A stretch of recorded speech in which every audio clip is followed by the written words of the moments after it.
नाज़रीन, programme behind the news में मां आहियां जो मेज़बान शकील सुमरो। क़ौमी असेंबली जी तहलील थियण खां पोइ निगरान वज़ीर आज़म जे नालो अञा सूदो हतमी तौर ते फाइनल न थी सघियो आहे। सदर डॉक्टर आरिफ अलवी मुखालिफ़ धुर जे अॻुवाण ऐं वज़ीर आज़म शहबाज शरीफ़ खे ख़त लिखी चयो आहे त सुभाणे 12 तारीख़ ताईं वज़ीर आज़म निगरान वज़ीर आज़म जो नालो फाइनल करे उमाणियो वञे। हिन वक़्तु जेको क़ौमी असेंबली में मुखालिफ़ धुर जो अॻुवाण आहे राजा रियाज़ ऐं शहबाज शरीफ़ जे विच में मुलाक़ात बि थी आहे, पर अञा ताईं हतमी तौर ते निगरान वज़ीर आज़म जे नाले ते इतफ़ाक़ न थी सघियो आहे। मुख़्तलिफ़ जेके नाला आहिनि हिन वक़्त ताईं जेके आहिनि उहे निगरान वज़ीर आज़म जी ड्रोड़ में शामिल थी चुका आहिनि ऐं उन ड्रोड़ में शामिल थींदड़ हिकिड़ो नओं नालो सेनेट चेयरमैन सादिक संजराणी जो बि वरितो पियो वञे। इन खां पहिरें जलील अब्बास जेलानी जेको अॻूणे वज़ीर आज़म सैयद यूसुफ रज़ा गेलानी जो सौट आहे, अब्दुल हफ़ीज़ शेख, तसदुक हुसैन जेलानी, जस्टिस रमदे, मुख़्तलिफ़ नाला आहिनि जेके निगरान वज़ीर आज़म जे लाइ वरिता पिया वञनि, पर अञा ताईं को हतमी नालो जेको आहे फाइनल न थी सघियो आहे। असेंबलियुनि जी तहलील खां पोइ आइनी तौर ते 3 ॾींहंनि जे अंदरि नालो फाइनल करणो आहे। जेकॾहिं मुखालिफ़ धुर ऐं वज़ीर आज़म विच में इतफ़ाक़ नालनि ते नथो थी सघे त उन खां बाद में इहो मामिलो वेंदो पार्लिमानी कमेटी ॾे ऐं पार्लिमानी कमेटी खां पोइ जेकॾहिं उते बि मामिलो तइ नथो थी सघे त फाइनल जेको आहे उहो अख़्तियार इलेक्शन कमीशन वटि हूंदो त उहो निगरान वज़ीर आज़म जे नाले जो जेको आहे अनाउंसमेंट करे। सिंध असेंबली जो अॼु अलविदाई जेको सेशन आहे, इजलास आहे, अॼु थियो ऐं राति कहिड़े बि वक़्तु जेको आहे वॾे वज़ीर सैयद मुराद अली शाह जो चवणु आहे त असेंबली जेका आहे उहा एडवाइस असेंबली टोड़ण जी एडवाइस गवर्नर सिंध ॾांहुं मोकिली उमाणी वेंदी ऐं अॼु राति सिंध असेंबली इम्कान आहिनि त सिंध असेंबली जेका आहे उहा बि तहलील थी वेंदी। Supreme court review of judgment and orders कानून 2023 खे कालदम करार ॾेई छॾियो आहे ऐं उनखां बाद में नवाज़ शरीफ़ खे जेको रिलीफ मिलणो हुयो, ख़ासि तौर ते सो मोटो जेके पाण मुरादो नोटिस जे हवाले सां जेके सज़ाऊं हुयूं उन में अपील जो जेको हक़ ॾिनो वियो, इन कानून जी जेको आहे क़ौमी असेंबली मां मंज़ूरी खां पोइ उहो कानून जेको आहे सुप्रीम कोर्ट कालदम करार ॾेई छॾियो आहे। सेप्टेंबर महीनो अहम आहे छाकाणि त सेप्टेंबर महीने खां अॻु में ई निगरान सेटअप बि अची वेंदो। सुप्रीम कोर्ट जो नओं चीफ जस्टिस जस्टिस काज़ी फ़ाइज़ ईसा जेको आहे सुप्रीम कोर्ट जे चीफ जस्टिस जो उहिदो संभालींदो। उनखां सवाइ सदर डॉक्टर आरिफ अलवी जेको आहे उहो बि सेप्टेंबर जे महीने में पंहिंजे उहिदे तां रिटायर थी वेंदो ऐं उनखां बाद में ॾिसजे त एक्टिंग जेको प्रेसिडेंट आहे उहो केरु थिए थो इन वक़्तु त ज़ाहिर आहे त उहो सेनेट जो चेयरमैन थींदो। जेकॾहिं सेनेट जो चेयरमैन सादिक संजराणी जंहिंजो नालो वरितो पियो वञे निगरान वज़ीर आज़म लाइ, त पोइ उनखां बाद में ज़रियनि जो इहो चवणु आहे त यूसुफ रज़ा गेलानी खे सेनेट जो चेयरमैन चूंडाए सघिजे थो। ॾिसजे फ़िलहाल त इहे कयास आरायूं आहिनि, का हतमी पोज़ीशन न आहे। ईंदड़ 1-2 ॾींहंनि जे अंदरि जेका आहे हतमी पोज़ीशन वाज़े ऐं चिटे नमूने साम्हूं अची वेंदी। अॼोके अहम इशू ते असांखे प्रोग्राम में जॉइन कयो आहे बदर समेजो साहब। बदर समेजो साहब सीनियर तज़िये निगार आहिनि। बदर साहब, क़ौमी असेंबली तहलील थी चुकी, अॼु सिंध असेंबली जो बि अलविदाई सेशन हुयो, पर अञा ताईं निगरान वज़ीर आज़म जो नालो जेको आहे उहो तइ न थी सघियो आहे। शहबाज शरीफ़ ऐं मुखालिफ़ धुर जो अॻुवाण राजा रियाज़ में मुलाक़ात बि थी आहे ऐं उन में बि अञा ताईं मामिलो तइ न थी सघियो आहे, कंहिं बि नाले ते इतफ़ाक़ न थी सघियो आहे। मुख़्तलिफ़ नाला जेके मूं इंट्रो में नाला वरिता त उन्हनि ते मुख़्तलिफ़ नाला अचनि पिया जेके निगरान वज़ीर आज़म जी ड्रोड़ में शामिल थी रहिया आहिनि ऐं हतमी तौर ते जेकॾहिं नालो तइ न थियो त ज़ाहिर आहे त आइनी तौर ते पार्लिमानी कमेटी ऐं पोइ इलेक्शन कमीशन ॾांहुं मामिलो वेंदो। अव्हां कीअं ॾिसो था निगरान सेटअप जे हवाले सां? निगरान सेटअप जेको आहे उहो IMF जी आशीर्वाद सां को बैंकर थी सघे थो, को गैर सियासी माण्हू थी सघे थो या को पॉलिटिकल, तव्हांखे कीअं लॻे थो निगरान सेटअप जे हवाले सां? 2-3 शयूं सम्झणु खपनि। हिकिड़ो क्लीशे डेवलप थियो आहे त भई हीउ जेको निगरान सेटअप आहे, तव्हां बि ज़िक्र कयो इंट्रो में, त IMF जो मैनेज थियल हूंदो, इन तरह जूं ॻाल्हियूं बि थियनि पियूं। मां ईअं सम्झां थो त जेकॾहिं IMF जो जे आशीर्वाद सां हूंदो त पोइ शौकत अज़ीज़ आहे या मुइन कुरैशी या जेके बि इहे माण्हू आया, one way or the other they were bankers, या मोहम्मद मियां सुमरो साहब। तो इन जे करे इहो चवणु त इहो को वॾी का अनोखी ॻाल्हि पई थिए, मां नथो सम्झां ऐं पहिरियों दफ़ो बि न पई थिए। नंबर 1।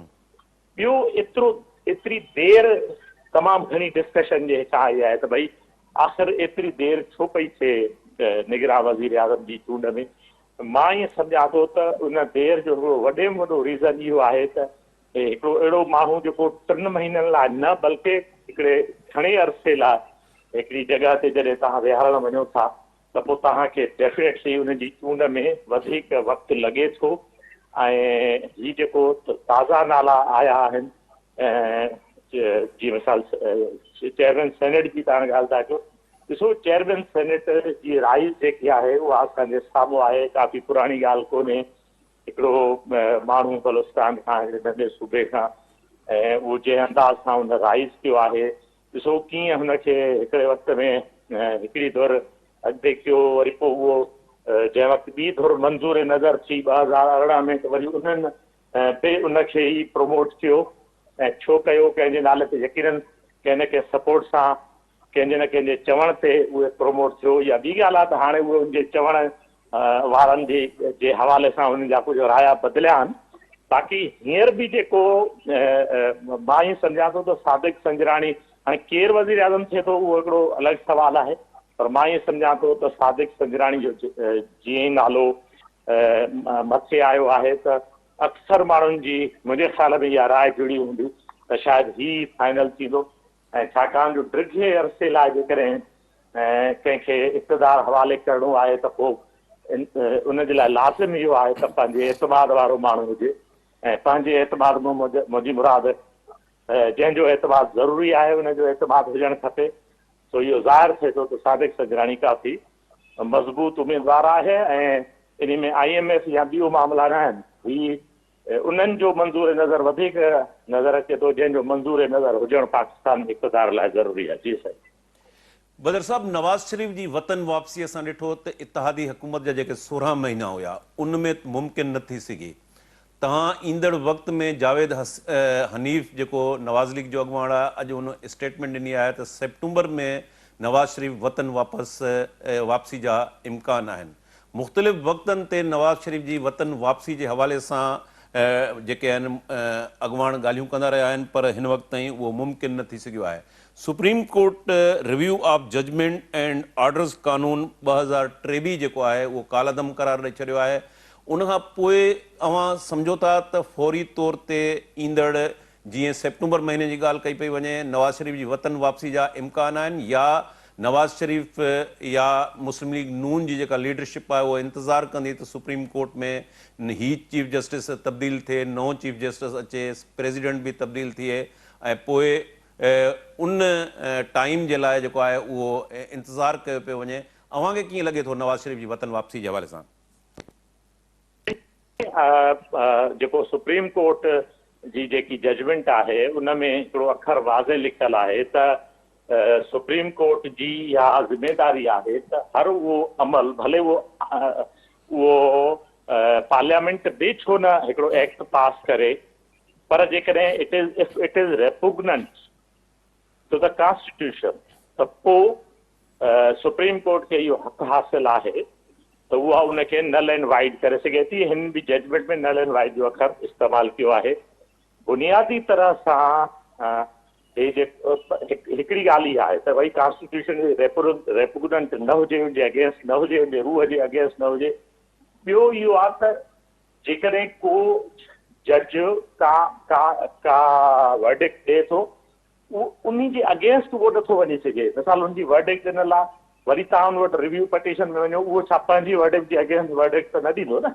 ऐं सुप्रीम कोर्ट खां मथे त को मतिलबु कानून जे मुताबिक़ को इदारो न आहे। सो उन में इहे जेके ॻाल्हियूं थियल आहिनि उहे मुंहिंजे हिसाब सां काफ़ी असराइतियूं आहिनि, पहिरीं ॻाल्हि। ऐं जेसिताईं नवाज़ शरीफ़ जे रिलीफ जो मामिलो आहे त जॾहिं असां चऊं था त निगरान हुकूमत ढिघो अरसो हले थी त बुनियादी तरह सां असां इहा ॻाल्हि था चऊं त नवाज़ शरीफ़ तकिड़ो नथो अचे। जेतोणीकि इहा कोशिशि ज़रूरु नून लीग जी रही आहे। नून लीग जॾहिं 16 महीना इक़्तिदार में थी रहे त इन खां वधीक हुनखे छा पियो खपे? हुनजो हर शइ हुन वटि पंहिंजी हुई। को बि हुनजी पार्टी इक़्तिदार में ई नून लीग जंहिंखे चवनि था, को बि नवाज़ शरीफ़ जो न अचणु इहा ॻाल्हि साबित थो करे त नवाज़ शरीफ़ का न का शइ लिखी ॾेई ऐं को न को मुआइदो करे हलियो वियो आहे। जंहिंखे तव्हांखे यादि हूंदो त अॻ में बि जॾहिं नवाज़ शरीफ़ लिखी वियो त नवाज़ शरीफ़ इन खां मुकमल तौरु इनकारी हो त हुन कुझु बि न लिखियो आहे, पर वक़्तु इहो साबित कयो त जेसि ताईं 10 साल न गुज़रिया Nawaz Sharif couldn't participate into politics. तो मां हाणे बि ईअं सम्झां थो त का न का शइ आहे जेकी नवाज़ शरीफ़ जी वापसी खे रोके रही आहे, उनखे रिवर्स जेकॾहिं करण जी कोशिशि थिए थी त उहा यकीनन सुप्रीम कोर्ट जे इन तरह जे वर्डिक्ट सां उहा कमज़ोर पई आहे। ऐं मां ईअं सम्झां थो त नवाज़ शरीफ़ मूंखे त एटलीस्ट सेप्टेंबर में छा अञा इन खां पोइ बि घणे वक़्त ताईं तकिड़ो वापसि ईंदो नथो नज़र अचे ऐं न की इलेक्शन नज़र अचे थी। जी बदर साहब, जीअं तव्हां चयो त निगरान सेटअप जेको आहे उहो 3 महीननि या 60 ॾींहं लाइ न हूंदो, बल्कि उहो 1.5 2.5 सालनि ताईं ड्रेग वठी सघे थो।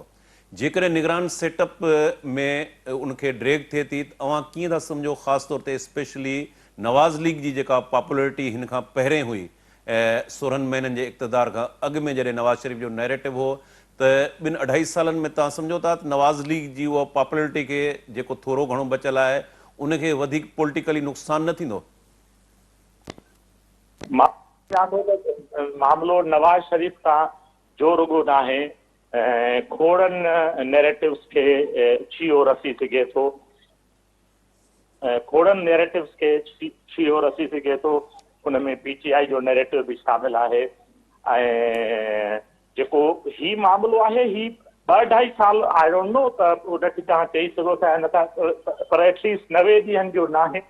ऐं हिकिड़ी ॿी शइ ज़हन में रखो त सेनेट जी चूंड जेकी थींदी आहे उहा मार्च में थींदी आहे हर साल, ऐं सेनेट जो जेको इलेक्टोरल कॉलेज आहे उहो जेकॾहिं वजूद में न आहे त पोइ सेनेटर कीअं चूंडबा, इहो हिकिड़ो वॾो डेडलॉक डेवलप थी सघे थो।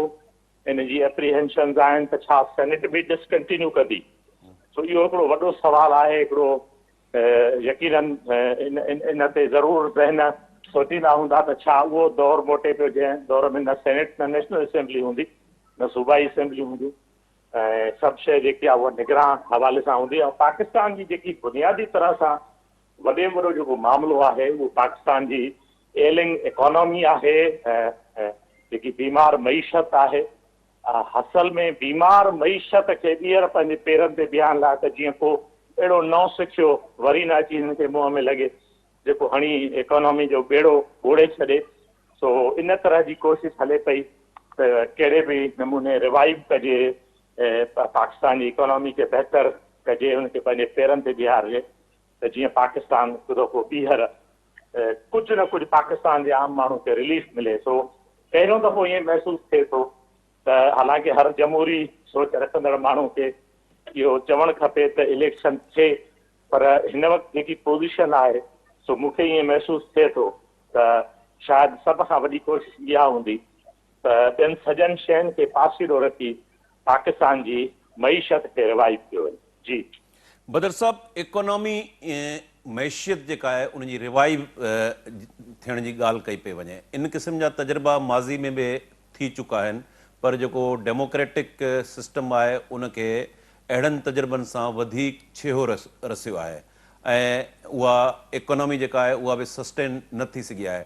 अवां सम्झो था त मुल्क जूं हिन वक़्तु 2 मेजर पॉलिटिकल पार्टियूं नवाज़ लीग ऐं पीपल्स पार्टी, हिकु इन खां अॻु में जेका रहंदड़ इक़्तिदार में पार्टी आहे PTI, उहे 3 पॉलिटिकल पार्टियूं या ॿिया नंढा वॾा ग्रुप आउट थी वञनि ऐं निगरान सेटअप जेको आहे 2-2.5 सालनि जे लाइ अचे, पोइ इम्कान आहिनि त इकोनॉमी रिवाइव थी सघंदी, अञा वधीक जेको आहे इकोनॉमी जेको आहे वधीक गंभीर सूरताल में न हली वेंदी जेकॾहिं पॉलिटिकल फोर्सिस हिन सॼे सिस्टम खां ॿाहिरि थी वञनि था? जी बिल्कुलु। उहो ॾिसो, असां पहिरीं ॻाल्हि इहा आहे त असां ईअं नथा चऊं त पॉलिटिकल जेके पार्टीज़ आहिनि उन्हनि जी पार्टिसिपेशन खे माइनस कयो वञे। ॾिसो, जेके न की असीं इहो था चऊं त टीह टाइम ताईं निगरान सेटअप हुजणु खपे, असीं नथा चऊं। असां अनुमान ॿुधाइण जी कोशिशि था कयूं त जेके ख़दशा आहिनि उहे इहे आहिनि। ॾिसो, इहो सही आहे या ग़लति आहे शकील साईं, इहो असां डिसाइड न करे रहिया। असां ॻाल्हायूं था त छा थी वञी रहियो आहे। यस, तव्हांजी ॻाल्हि दुरुस्त आहे त जॾहिं बि पॉलिटिकल पार्टीज़ खे माइनस करे अहिड़े तरह जी मिसाल अयूब जे ज़माने में जेको हिकिड़ो ॿुधायो वियो त भई पाकिस्तान माशी तौरु उन दौर खे तमामु वॾो वधाए चढ़ाए ॿुधाए वेंदो आहे। वरी उन खां बाद में मुशर्रफ जे दौर खे बि स्पेशली जेको शुरूआती दौर आहे। ॻाल्हि इहा आहे त पॉलिटिक्स में या हिन ज़माने में जमहूरियत हिकिड़ो वाहिद निज़ाम आहे जंहिंमें 100 क़ामिन हूंदे बि उन में हिकु ॻाल्हि आहे त उहो पंहिंजो पाण खे दुरुस्त करण जी सघ रखे थो। तंहिंजे सिर्फ़ु जेको ख़ौफ़ पैदा थियो आहे, जेको असां वटि पोयनि ॾींहंनि में जेको हिकिड़ो अनाड़ी जो अंदाज़ हुयो, जंहिं अंदाज़ सां पाकिस्तान जी हर शइ खे डील कयो वियो, ॾिसो रुॻो नैरेटिव सां रुॻी टिघी तकरीरूं करण सां मामला बहितर न थींदा आहिनि। मिसाल हिकिड़ो माण्हू सुबुह जो उथी डेली ख़िताब करे त भई मां जेको आहे उहो इंतिहाई बहितरीनु माण्हू आहे, मां ईमानदार आहियां, मां हीअं करे छॾंदुमि, माण्हू इन सां कुझु बि फ़र्क़ु न पवंदो। ऐं जेसि ताईं तव्हां वाक़ई खे सॉलिड क़दम नथा खणो, वाक़ई खे बहितर रिफॉर्म्स नथा आणियो। सो मां ईअं सम्झां थो त जेके जेके जेके मुक़तदर थुरियूं आहिनि उहे शायदि इहो सोचण ते मजबूर थियूं आहिनि त सिर्फ़ु जेको आहे उहो बुलंदो बाला दावा करण जी भेट में बहितर आहे त ख़ामोशी सां कमु कजे ऐं इकोनॉमी खे एलिंग इकोनॉमी खे बहितर कजे। ऐं सिर्फ़ु हिक ॿिए जूं जंघां छिकण सां जेको पॉलिटिकल असांजो सिस्टम डेवलप थी वियो आहे, जेतोणीकि इहा बि जमहूरियत जी ख़ूबसूरती आहे। जंघां हिकु मिसाल इहो हिते सिर्फ़ु न थींदो आहे, इंग्लैंड में बि थींदो आहे, ॿियनि हंधनि बि थींदो आहे, जितां जो सिस्टम खे असीं फॉलो था कयूं, पार्लियामानी सिस्टम खे। सो ईअं थींदो आहे, पर असां वटि बुनियादी तरह सां अञा बि जेको आम माण्हू आहे शकील साईं, जेको जमहूरियत जी रूह आहे, आम माण्हू जमहूरियत जी रूह आहे, छा मां सवाल थो कयां ॿुधंदड़नि सां ॾिसंदड़नि सां त छा अॼु असांजो जेको वोटर आहे 70-75 साल गुज़रण खां पोइ उहो छा आज़ादु आहे पंहिंजे वोट ॾियण में? जंहिं महिल उहो वोट ॾिए थो तंहिं महिल उहो बिरादरनि में, उहो ज़बान में, उहो फ़िरक़नि में ऐं पंहिंजे पराए मिट माइट दोस्त पीर मुर्शिद इन्हनि खां आज़ादु थी सघियो आहे? छा उहो मेरिट ते हूंदो आहे जॾहिं वोट ॾींदो आहे? मां ईअं सम्झां थो त जेकॾहिं बुनियादी तरह सां माण्हू मेरिटोरियस न आहे, माण्हू वोट ॾियण महिल मेरिटोरियस न आहे, माण्हू मेरिट खे मथां नथो रखे, त पोइ मां नथो सम्झां त सिर्फ़ु ठपे हणण खे जमहूरियत चइबो आहे। जमहूरियत जो रूह इहो आहे त आम माण्हू बहितर फ़ैसिलो करे। जी शकील जी बिल्कुलु, आम माण्हू जे जेसि ताईं हक़ में बहितर फ़ैसिलो नथो थिए तेसि ताईं जमहूरियत जेका आहे उहा वधीक जेको आहे एम्पावर नथी थिए, उहा पंहिंजा मासिस में रूट्स जेको आहे मज़बूत नथी करे। ऐं महिरबानी बदर समेजो साहब। नाज़रीन, हिते हिकिड़ो नंढे कमर्शियल ब्रेक जो वक़्तु थी वियो आहे। ब्रेक खां वापसी ते प्रोग्राम खे कंटिन्यू कयूं था।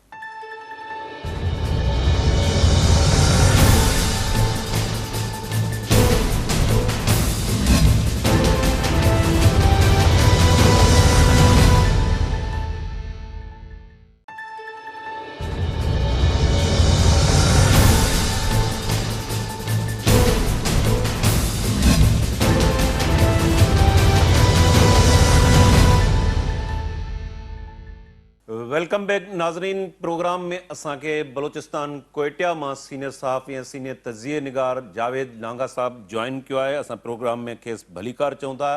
जावेद साहब, क़ौमी असेंबली तहलील थी चुकी आहे।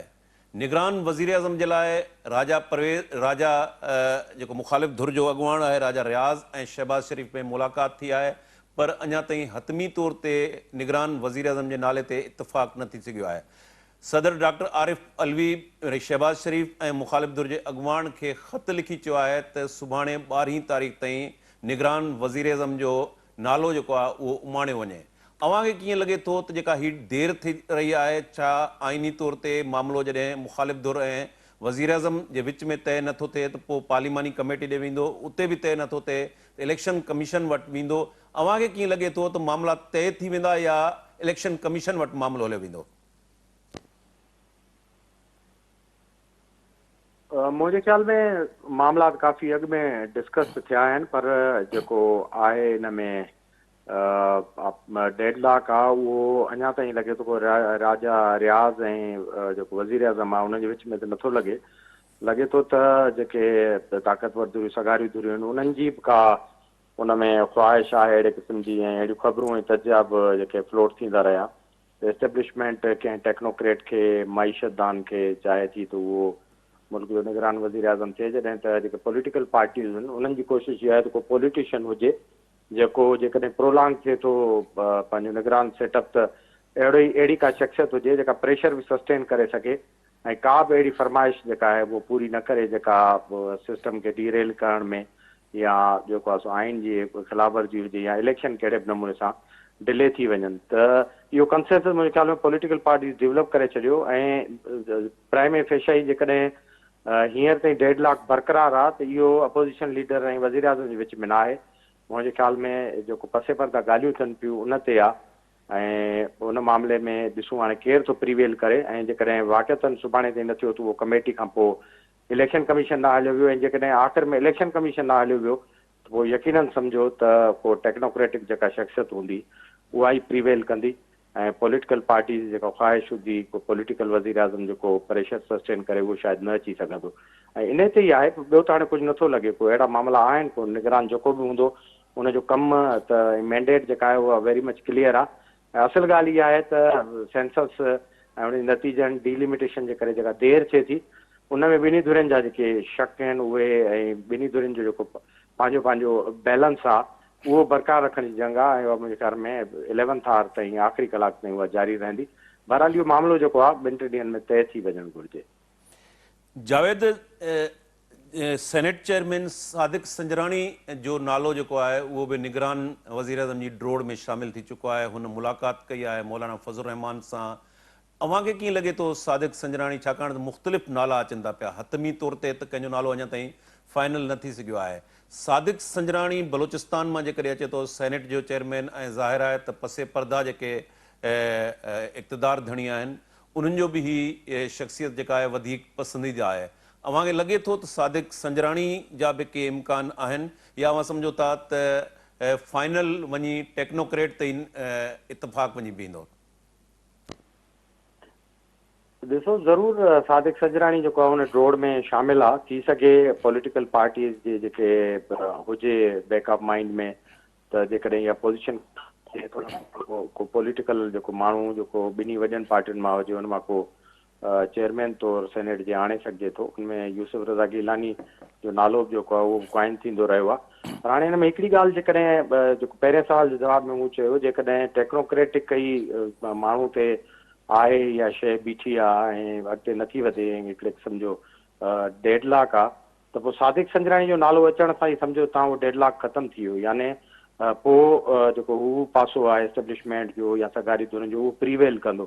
छाकाणि सादिक संजराणी हिकु पॉलिटिशियन हूंदे बि जेको एवरलास्टिंग एवरग्रीन माण्हू आहे ऐं सदाबहार जेके माण्हू हूंदा आहिनि सिस्टम डीप स्टेट सां गॾु हूंदा आहिनि हर सूरत हाल में। ऐं अॻु में बि तव्हां इमरान ख़ान जे दौर में ॾिठो त हू इमरान ख़ान सां गॾु न हो, अॻूणे वज़ीर आज़म सां ऐं सिस्टम सां ई गॾु हो हुन सां। त जेकॾहिं इहो थिए थो ऐं इहो नालो फाइनलाइज़ थिए थो त पोइ त सम्झो त हू धुर जेका आहे प्रीवेल करे वञे थी। ऐं जेकॾहिं इहा शइ फिक्स थियल आहे ऐं नेगोशिएट थी थिए त पोइ इहो सम्झो वेंदो त शायदि सेनेट जी जेका वैकेट आहे चेयरमैन जी सीट जेका थींदी उहा पॉलिटिकल पार्टीज़ खे ऑफर करे ऐं हिन मामले खे जेको आहे उहो विन विन सिचुएशन में तब्दील कयो थो वञे। त इहे ॿई सूरतूं जेके आहिनि असांजे साम्हूं आहिनि ऐं ॿिन्ही जी प्रोबेबिलिटीज़ जेका आहे उहा इक्वल आहे, माना थी सघनि थियूं। जावेद, नवाज़ शरीफ़ जी वतन वापसी असां ॾिठो त 16 महीननि जो जेको इत्तेहादी हुकूमत जो इक़्तिदार हुयो, शहबाज शरीफ़ वज़ीर आज़म हो, उनमें बि मुमकिन न थी सघियो।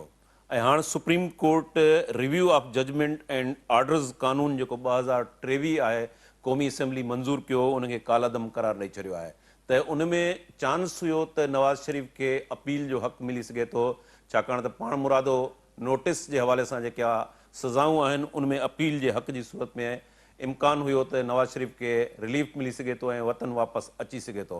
अव्हांखे कीअं लॻे थो नवाज़ शरीफ़ जी वतन वापसी जो जेको मामिलो आहे, जेकॾहिं ही इंटेरियम सेटअप प्रोलॉन्ग थिए थो पियो 16 महीननि में जेको पंहिंजी इत्तेहादी हुकूमत जे दौर में बि न अची सघियो, अव्हांखे लॻे थो त जेको इंटेरियम सेटअप आहे उनमें को चांस ठहे थो या नवाज़ शरीफ़ जो फ़िलहाल वतन वापसी जो चांस किथे बि नथो ठहे? बेसिकली में ॿ शयूं सम्झण जहिड़ियूं आहिनि। जेकॾहिं कोर्ट पंहिंजे उन जेको कंटिन्यूअस मूड आहे उन में जेकॾहिं इहा शइ स्ट्राइक डाउन कई आहे जहिड़े नमूने सां ख़्याल जजिस या इहे कंदा रहिया आहिनि हिननि हुकूमतनि जे कानून साज़ी खे या उन्हनि जो हिकिड़ो माइंड सेट ठहियलु आहे, जेकॾहिं उनजे पस मंज़र में थियो आहे त पोइ सम्झो जजिस जो हिकिड़ो जेका सिटिंग एस्टेब्लिशमेंट आहे उन सां हिकिड़ो झगड़े जी कंटिन्यूटी तव्हां सम्झी सघो था त उहो जेको आहे पावर असर्ट कंदा रहनि था या अहिड़े क़िस्म जा जेके कानून जेके बज़ाहिर सम्झनि था त पॉलिटिशियंस पाण खे स्पेस ॾियण लाइ ठाहिया आहिनि उन्हनि खे कयो आहे। ऐं जेकॾहिं उन में एस्टेब्लिशमेंट जी का मर्ज़ी शामिल न आहे, टकराव में आहे, पोइ तव्हां सम्झो त इहो हिकिड़ो वधीक जेको टकराव जो सिलसिलो हूंदो। ऐं ॿियो हिन जो एस्पेक्ट इहो आहे, जेकॾहिं इहो सभिनी जी मर्ज़ी सां थियो आहे त पोइ इंडिकेशन इहो आहे त हाणोकी एस्टेब्लिशमेंट बि शायदि नवाज़ शरीफ़ जी वतन वापसी ऐं उनखे चोथों भेरो जेको आहे वज़ीर आज़म शायदि ॾिसणु नथी चाहे, छाकाणि जो इन जूं ॿई जेके आहिनि सूरतूं नज़र थियूं अचनि पियूं। हिकिड़ो असांखे हिन कंटिन्यूअस मूड वारे पर्सपेक्टिव में ॾिसणु घुरिजे त जस्टिस बंदियाल ऐं मुंहिंजा लाइक माइंडेड जेके जजिस आहिनि उहे जहिड़े क़िस्म जा फ़ैसिला कानून साज़ी स्ट्राइक डाउन कंदा रहिया आहिनि या अराही जो इज़हार कयो अथनि। जेकॾहिं ईअं आहे त पोइ सम्झो इन्हनि 3 महीननि में या आख़िरी जेको पीरियड आहे पंहिंजे बंदियाल साहब जो, उन में बि इहे तव्हांखे जहिड़ा मुख़्तलिफ़ सूरतनि में फ़ैसिलनि जी सूरत में नज़र ईंदा, छाकाणि जो वज़ीर आज़म अॻूणे वज़ीर आज़म शहबाज शरीफ़ लाइ जेको रस्तो खुलियो हो इन तरमीम जे ज़रिए त हुनजी लीडरशिप बि कन्वेंस हुई त सेप्टेंबर में उहो अची वेंदो, ऐं जेकॾहिं उहो इलेक्शन जे पहिरें फेज़ में हिसो न बि वठी सघे त सेकेंड फेज़ में उहो अची करे जेका वरी जेका क़यादत संभाले सघे थो। पर हिन कानून जे स्ट्राइक डाउन थियण सां हाणे असेंबली बि तव्हां वटि कोन्हे को 3-4 महीननि ताईं अपीलूं हूंदियूं, ऐं अपीलूं बि जेकॾहिं मौजूदा कोर्ट आहे त सेप्टेंबर ताईं उन्हनि जो को बि तव्हां जेको आहे डिसीशन तव्हां अपील ऐं रिव्यू जो को बि डिसीशन हुनजो न थी सघंदो, चाहे जेसि ताईं मौजूदा चीफ जस्टिस साहिब ऐं हुनजा जेके जजिस वेठा आहिनि तेसि ताईं का उमेदु कोन्हे जेसि ताईं ॿियो नओं चीफ जस्टिस नथो अचे। ऐं नए चीफ जस्टिस जे अचण ताईं ऐं वरी इन केस जी हेयरिंग लॻण ताईं वरी जेको आहे हिनखे जेको फ़ैसिलो आहे उनखे कंहिं वधीक मेजॉरिटी सां रद्द करण ताईं काफ़ी टाइम लॻी वेंदो, ऐं मुंहिंजे ख़्याल में इहो नवाज़ शरीफ़ ऐं मुस्लिम लीग लाइ तमामु घणियूं ॾुखियायूं आहिनि सूरत हाल में जेके आहिनि पैदा थी सघनि थियूं। जावेद, जेकॾहिं ही इंटेरियम जीअं इम्कान इहो ज़ाहिर कयो पियो वञे त इहो को 90 ॾींहंनि लाइ न अचे पियो, ऐं जेकॾहिं उनमें ड्रेग अचे थी त पोइ मार्च जे अंदरि जेको सेनेट जूं चूंडूं थियणियूं आहिनि उते जेको बहरान पैदा थींदो, डेडलॉक पैदा थींदो, इलेक्ट्रोल कॉलेज उनजो ज़ाहिर आहे त असेंबलियूं मौजूदु न हूंदियूं त सेनेट जी वञी छा पोज़ीशन वेंदी? जे आइनी तौर ॾिसो हिन ते क्लियरिटी आहे आइनी कानूनी माहिरनि जी, सेनेट खे कंहिं बि तरीक़े सां जेको आहे वेकेट नथो छॾे सघे। रिटायर जेकॾहिं सेनेटर थियनि था, नंबर हुनजो अधु नंबर 50% बि थियनि था, इहा आइनी रिक्वायरमेंट आहे, छाकाणि जो सभु इदारा जेके आहिनि उहे वञी सघनि था ऐं सेनेट जेका आहे उहा इंटेक्ट रहणी आहे, आइन जी जेका आहे रिक्वायरमेंट आहे। इन करे जेको हाणे असांखे ॻाल्हियूं इलेक्शन डिले थींदी, ज़ाहिर आहे नवंबर डिसंबर में उहा कोन थींदी, जेकॾहिं 2024 में थींदी त जनवरी धारे उहा इलेक्शन जेका आहे उहा कराए उनखां पोइ फरवरी में सरकार ऐं सूबाई सरकारूं जेके आहिनि इनप्लेस थी वेंदियूं, ऐं उनखां पोइ जेका आहे सवलाई सां सेनेट खे जेको आहे चूंडाए सघिजे थो। मुंहिंजे ख़्याल में जेका डिले हूंदो उहो जेकॾहिं इलेक्शन कमीशन जी डिलिमिटेशन जो टाइम कैलकुलेट कजे ऐं सभु मामला जेके आहिनि ॿिया उहे कजनि त 4 खां 5 महीना हूंदा, ऐं 4 खां 5 महीना जेके आहिनि वञी असांजे जनवरी ऐं मिड फरवरी ताईं हुकूमतनि जे ठहण जे प्रोसेस ताईं पूरा था थियनि पिया, त सिस्टम खे घणो अॻिते स्टेज नथो करे सघिजे जेका आइनी रिक्वायरमेंट आहे। ऐं जेकॾहिं असेंबली इन प्लेस न हूंदी, सूबाई असेंबली न हूंदियूं, इलेक्टोरल कॉलेज न हूंदो त सेनेट खे क़तई तौर ते जेको आहे उहो ख़ाली नथो सघिजे। पोइ इहा सूरत हाल हिकिड़ी केओस वारी हूंदी ऐं एमरजेंसी वारी हूंदी, जिते सेनेट जेका आहे उहा न हूंदी, न वरी असेंबली हूंदियूं जेके हुनखे इलेक्टोरल कॉलेज आहे चूंडण जूं। अहिड़े नमूने सां सदर जेको आहे उनजो बि हिकिड़ो जेको आहे इलेक्टोरल कॉलेज जेके आहिनि उहे असेंबलियूं आहिनि। इहे सभई जेके आहिनि ज़रूरतूं मुंहिंजे ख़्याल में उन्हनि खे पूरियूं करणियूं पवंदियूं।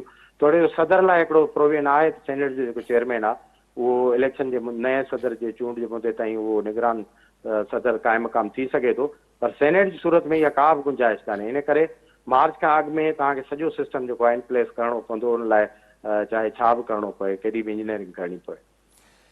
जावेद, इकोनॉमी खे रिवाइव करण जी ॻाल्हि कई पई वञे, इंटेरियम सेटअप जे अंदरि जीअं तव्हां बि चयो ऐं मुख़्तलिफ़ तजिए निगारनि जो चवणु आहे त को टेक्नोक्रेट हाणे IMF वर्ल्ड बैंक सां जेके आहिनि मामला उहे बि सेटल कया वेंदा। ऐं ॿियो वॾो जेको चैलेंज आहे इकोनॉमी सां गॾु उहो आहे दहशतगर्दी जो। असां ॾिसूं था KPK ऐं बलूचिस्तान जे अंदरि ताज़ो कुझु ॾींहंनि जे अंदरि जेके दहशतगर्दी जा वाक़िया थिया आहिनि। काल ॿिए KPK जे अंदरि जेको अॻूणो IG आहे सलाउद्दीन महसूद, उनजे भाउ खे टारगेट लिंक करे मारियो वियो आहे। इन खां अॻु में बाजोड़ जो वाक़ियो असां ॾिठो बैंड TTP जा मामला आहिनि, अफ़गानिस्तान जो वॾो इशू आहे ऐं इन दौरान इलेक्शन बि थियणी आहे। त KPK ऐं ख़ासि तौर ते स्पेशली बलोचिस्तान जे अंदरि जेका ही टेररिज़म जा दहशतगर्दी जी लहर आहे वाक़िया थी रहिया आहिनि, इन वाक़ियनि जे हवाले सां अव्हांखे कीअं लॻे थो त इहे इलेक्शन कैंपेन खे सबूटाज न करे सघंदा?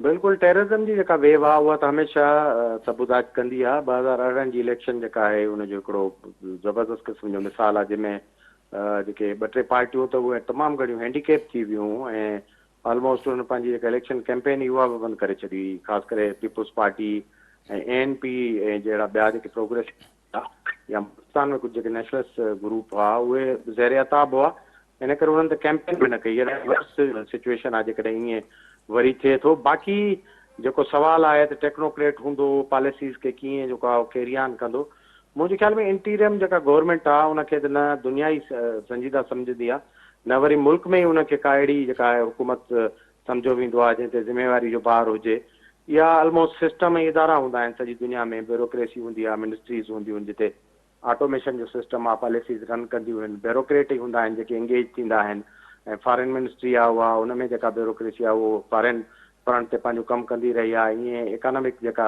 आहिनि डिविजन्स ऐं अफेयर्स जूं जेके मिनिस्ट्रियूं आहिनि उहे पंहिंजा कमु कंदियूं रहियूं आहिनि। इन करे जेको फेस ते को टेक्नोक्रेट हुजे या पॉलिटिकल माण्हू हुजे, उहो त मुंहिंजे ख़्याल में सिर्फ़ु बज़ाहिर ओनरशिप वारो हिकिड़ो अहसासु हूंदो मुल्क में सिस्टम आहे, बाक़ी त हमेशह इहो कमु जेके स्पेशलाइज़ टेक्नोक्रेटिक माइंड आहिनि, होमवर्क जा कम उहे ई कंदा रहंदा आहिनि। इन करे इकोनॉमिक जेके पॉलिसीज़ आहिनि उहे त कैरी ऑन कंदियूं। बाक़ी जेको आहे सिक्योरिटी जो इशू, उहो त पॉलिटिकल गवर्नमेंट हुजे, टेक्नोक्रेट हुजे, उहो की इशू आहे ऐं उनखे डील असांजी सिक्योरिटी एस्टेब्लिशमेंट थी करे पई। इन करे पॉलिटिकल गवर्नमेंट किथे किथे पंहिंजो इनपुट ॾींदी आहे, ख़ासि करे फॉरेन पॉलिसी मैटर्स में। बाक़ी जेका इंटरनल सिक्योरिटी आहे उहा त ख़ालिसतन उन्हनि इदारनि जी ज़िम्मेवारी आहे, ऐं हाणे त मुंहिंजे ख़्याल में उन्हनि ते भार वधीक हूंदो जॾहिं फेस ते का अहिड़ी हुकूमत न आहे जेका पॉलिटिकल भार खणी सघे ऐं एडवोकेसी करे सघे। इन लाइ वधीक रिस्पॉन्सिबिलिटी आहे सिक्योरिटी एस्टेब्लिशमेंट जी, त उहो जेको आहे चूंडनि लाइ हिकिड़ी जेका अहिड़ी कंड्यूसिव एटमॉस्फेयर ऐं इदारनि खे अहिड़ो माहौल प्रोवाइड करे जंहिंसां इहे चूंडूं आहिनि आज़ादाना नमूने सां ऐं पीसफुल थी सघनि। महिरबानी जावेद लांगा साहब। नाज़रीन, हिते प्रोग्राम जो वक़्तु पुॼाणी के पहुतो। असां बदर समेजे साहब ऐं जावेद लांगा साहब जॉइन कयो प्रोग्राम में। ॿिन्ही महिमाननि जी महिरबानी। नाज़रीन, ईंदड़ प्रोग्राम ताईं पंहिंजे मेज़बान शकील सुमरो खे इजाज़त ॾींदा। अल्लाह भाई।